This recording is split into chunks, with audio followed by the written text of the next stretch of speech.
Yang saya hormati Kepala Sekolah SMA Marsudini Cabang Kota Bekasi, Bapak Hubertus Nugros Sujatmiko SPD MPD, Bapak Ibu Wakil Kepala Sekolah, para guru dan karyawan, serta siswa-siswi yang saya banggakan. Selamat pagi.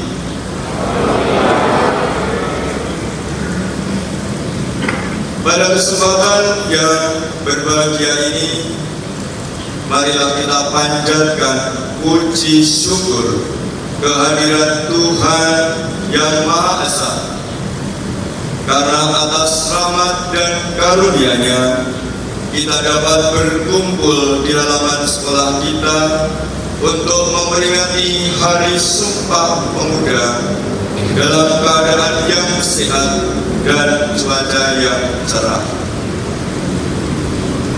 Sebelum saya menyampaikan amanat upacara hari ini dalam rangka memperingati Hari Sumpah Pemuda yang ke-96, saya ingin mengucapkan terima kasih kepada seluruh petugas upacara dan semua saja yang sudah terlibat dengan baik, sehingga kita bisa melaksanakan upacara pada pagi hari ini. Tepuk tangan untuk kita semua.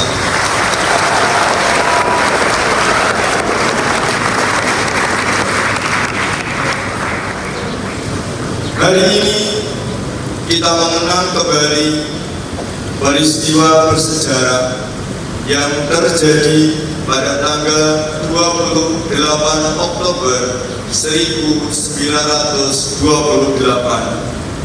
ketika para pemuda dari berbagai daerah di Indonesia bersatu untuk mengikrarkan Sumpah Pemuda. Ikrar ini terdiri dari 3 poin penting: bertumpah darah satu, tanah air Indonesia, berbangsa satu, bangsa Indonesia, dan menjunjung bahasa persatuan, bahasa Indonesia. Dengan memahami dan mengamalkan makna Sumpah Pemuda, generasi muda dapat menjadi motor penggerak yang membawa Indonesia menuju masa depan yang lebih baik. Sebagai generasi penerus bangsa, kalian memiliki peran yang sangat penting dalam membangun masa depan Indonesia. Di tangan kalianlah harapan dan cita-cita bangsa ini digantungkan.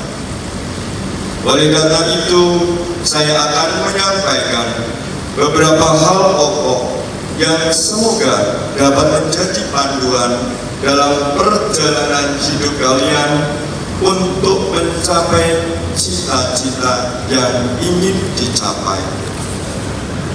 Pertama, jaga integritas dan kejujuran. Kejujuran adalah fondasi dari segala hal. Tanpa kejujuran, segala usaha dan kerja keras akan sia-sia. Jadilah pribadi yang selalu jujur dalam setiap tindakan dan perkataan. Hai anak-anakku yang sangat aku kasihi, omongan yang kotor itu merendahkan diri kamu sendiri. Orang akan dinilai tidak berpendidikan kalau suka ngomong sembarangan. Ketika orang itu ngomong jorok terus, value dia berkurang. Orang gak akan dihargai. Orang yang berwibawa, mulutnya pasti bijaksana. Gak sembarangan ngomong. Jadilah teladan dalam perkataan. Karena seorang muda yang hidupnya bisa jadi teladan, pasti dihargai orang. Jadilah teladan dalam kesucian. Penguasaan diri gak cuma soal perkataan anak-anakku. Penguasaan diri bicara soal mengendalikan hawa nafsu dan keinginan daging. Penguasaan diri itu sangat amatlah penting. Kedua, kita harus menjaga dan merawat sarana prasarana sekolah dengan baik. Ini adalah bentuk cinta kita terhadap tanah air, sebagaimana yang diamanatkan dalam Sumpah Pemuda. Dengan merawat fasilitas sekolah, kita menunjukkan rasa tanggung jawab dan kepedulian terhadap lingkungan. Jadikan sekolah ini rumah kedua kalian yang nyaman. Saya ulangi, jadikan sekolah ini rumah kedua kalian yang nyaman. Mulai dari hari ini, saya berharap tidak lagi mendengar pintu WC yang lepas, pintu yang bonyok-bonyok karena ditinju atau ditendang, tempat sabun yang kau masuki kamper dan kau masuki juga minyak lobi, plafon yang kalian semprot-semprot dengan air sabun, wastafel dan kaca yang penuh dengan cipratan air. Anak-anakku, sekolah kita ini telah menyediakan secara bertahap fasilitas yang baik dengan tenaga, pikiran, dan biaya yang tidak sedikit. Marilah kita bersama-sama saling menjaga, merawat, dan merasa diri kita bahwa ini adalah milik kita bersama. Ketiga, berusaha dan berdoa. Usaha tanpa doa adalah sebuah kesombongan, dan doa tanpa usaha adalah kemalasan. Kombinasikan keduanya pada setiap langkah yang kalian ambil. Percayalah, Tuhan akan selalu menyertai mereka yang berusaha dan berdoa dengan sungguh-sungguh. Keempat, hormatilah orang tuamu dan gurumu. Orang tua dan guru adalah pilar utama dalam hidup kalian, anak-anakku. Hormati dan hargai mereka, karena dari mereka lah kalian mendapatkan ilmu dan bimbingan yang berharga. Kelima, cintailah tanah air. Tanamkanlah rasa cinta dan bangga terhadap Indonesia. Jadilah generasi yang peduli dan berkontribusi positif bagi kemajuan bangsa. Ingatlah bahwa setiap tindakan yang kecil yang kalian lakukan dapat memberikan dampak besar bagi negara kita. Keenam, terus belajar dan berkembang. Dunia terus berubah dan berkembang. Jangan pernah berhenti belajar dan mengembangkan diri. Jadilah pribadi yang adaptif dan selalu siap menghadapi tantangan zaman. Ketujuh, bersikap toleran dan menghargai perbedaan. Indonesia adalah negara yang kaya akan keberagaman. Hargailah setiap perbedaan dan jadilah pribadi yang toleran. Dengan sikap ini, kalian akan mampu menciptakan lingkungan harmonis dan damai. Terakhir yang ingin saya sampaikan adalah lakukan 6 teknik Jepang ini biar kalian gak malas. Apa itu, Pak? Pertama, Ikigai. Temukan tujuan hidupmu, sesuatu yang bikin kamu semangat bangun pagi, karena tujuan kamu akan menjadi penyemangat kamu. Kedua, Kaizen. Fokuslah pada perbaikan kecil setiap hari daripada kamu ingin kerjain semua di waktu yang sama. 3. Teknik Pomodoro.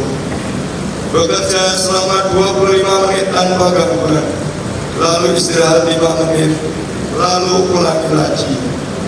Cara yang bagus agar kerjaan kalian selesai banyak dalam waktu yang lebih singkat.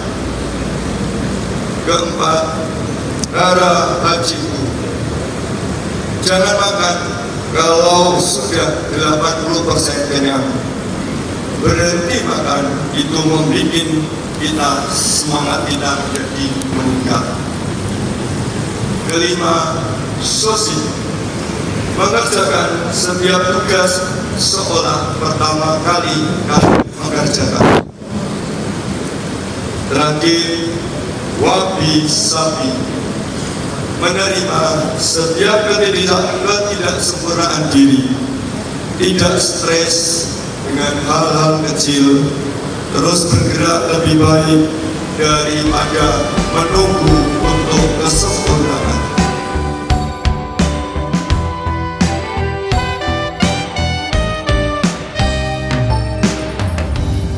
Saya sudah menerima tanda tangan kalian pada tata tertib. Itu yang pertama. Kemudian saya juga tanda tangani setelah lengkap nama orang tua dan kalian. Itu yang pertama, artinya tata tertib adalah untuk penguatan nilai-nilai kemanusiaan.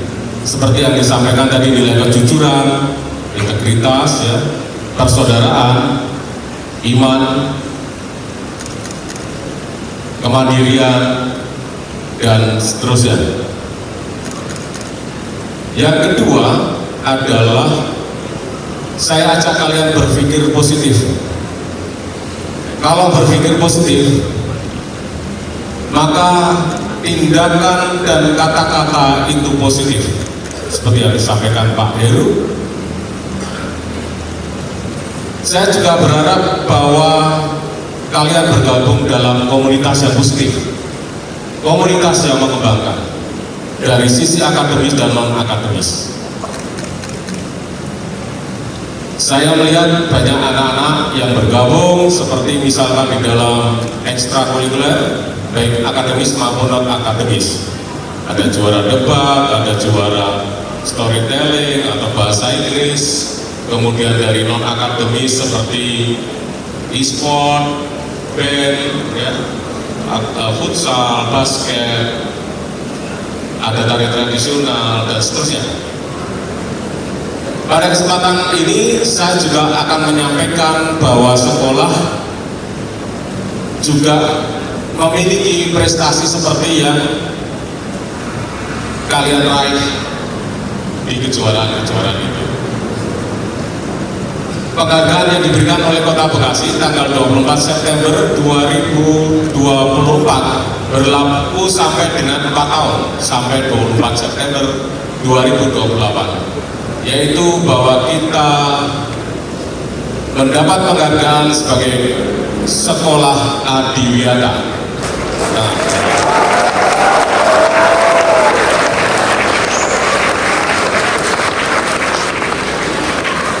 Penghargaan ini menjadi tanggung jawab kita. Menjadi sekolah Agriwada adalah peduli lingkungan. Seperti yang disampaikan tadi bahwa lingkungan saya hanya perlu kalian bersih dan rapi, peduli pada sampah, ya, dan bagaimana lingkungan yang hijau. Itu yang jadi program yang kita harapkan kita bisa laksanakan 4 tahun. Dan tidak hanya berhenti pada Kota Bekasi, kita akan berusaha untuk ke tingkat provinsi dan tingkat nasional. Semoga kita bisa menjalani semua. Tuhan berkati lebih seperti ini.